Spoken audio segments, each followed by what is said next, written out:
Nel cuore antico di Verona, accanto alla chiesa di Sant'Anastasia, sulla facciata di un maestoso edificio, luci e colori, architettura virtuale.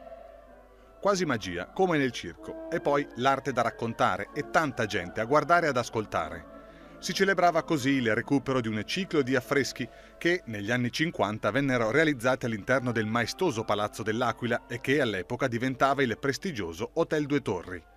L'autore è un artista e scenografo quasi dimenticato da Verona, la sua città, Pino Casarini. Riflettori che si sono accesi su di lui anche grazie al bel libro che ha scritto la giornalista e critica d'arte Maria Teresa Ferrari. Libro consegnato durante la serata a cui hanno preso parte, tra centinaia di invitati e rappresentanti istituzionali, anche i nipoti del maestro veronese e un gruppo di giovani artisti della Cignaroli. Un evento atteso ed arricchito da un vero spettacolo, acrobati, funamboli e contorsionisti dell'Accademia Circense di Verona e i giochi di luce e colori sulla facciata dell'edificio, immagini proiettate che riproponevano ciò che lo storico albergo custodisce all'interno. Nella hall c'è il notissimo Torneo dei Cavalieri di Brandeburgo, coloro che in tempi antichi soggiornarono nel palazzo.